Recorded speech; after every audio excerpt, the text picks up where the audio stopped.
We begin this half hour with sneaker culture. The shoes we call sneakers were invented a century ago, so named because their rubber soles let the wearer sneak around quietly. Well, these days, sneakers of all types, for basketball, tennis, running, and so on, are also high-priced status symbols, a multi-billion-dollar industry in this country alone.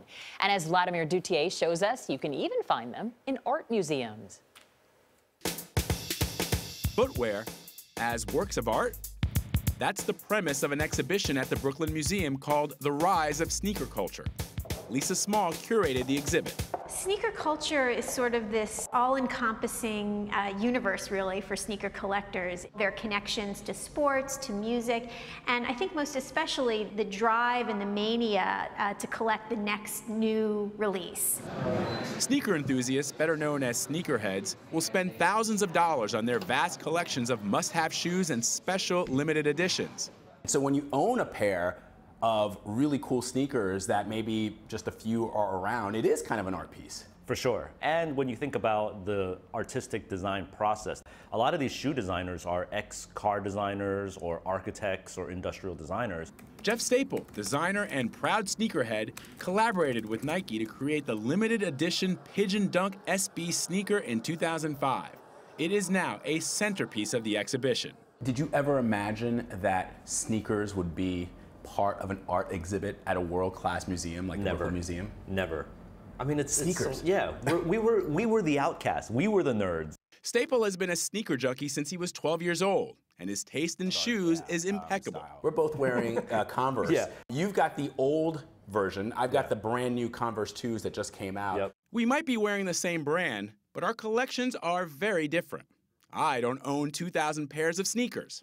Staple does. Can you trace back first your love of sneakers? When was it that you saw a pair of sneaks and you were like, man, I gotta have those? The first one that did it, I remember it vividly, was the Air Jordan 3. And I remember walking into my 6th grade social studies class. I walked in with these shoes and everyone looked at me because I was late, and then they looked down at my feet. Afterwards, kids were like, what are those? Where are those? You know, and I was like, this feeling I'm gonna replicate for the rest of my life. You know, I just knew that I was ahead from that point on. I thought aesthetically it was going to be really cool, right, to throw a wall in your house. David Friendly, the filmmaker behind the documentary Sneakerheads, credits NBA legend Michael Jordan with setting off the sneaker craze. This you can buy. You cannot do this. Can. When you look back, he made more money last year selling sneakers in 1 year than he did in his entire NBA career. You can trace it back to Michael Jordan. In 1984 was the debut of the Jordan 1. And I think that's when the whole thing exploded. From sports to music to Hollywood. Our laces, all right. Sneakers became a status symbol. Run DMC's iconic song, My Adidas, which blended hip-hop with sportswear, forged a style that remains popular today. But as the demand for sneakers grew, they also became more exclusive and harder to get. That's when things started to run afoul.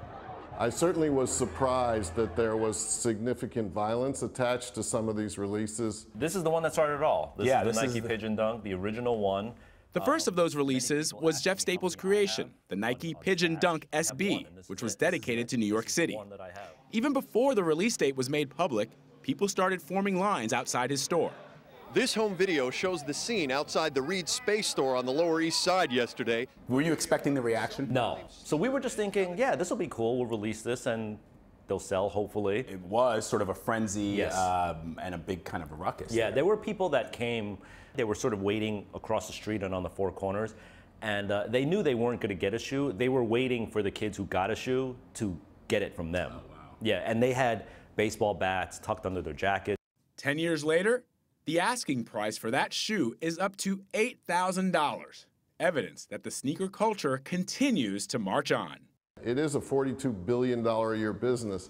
It's hard to imagine it growing much bigger, but it's definitely something that has not hit the top yet. Thank you. How are we going? For CBS This Morning Saturday, I'm Vladimir Duthiers, New York. And the sneaker exhibit will be at the Brooklyn Museum through tomorrow before heading to the next stop on the tour, the Toledo Museum of Art. $8,000. I mean, a lot of money in our house goes towards sneakers. Not $8,000. No, not on one pair, not on my watch.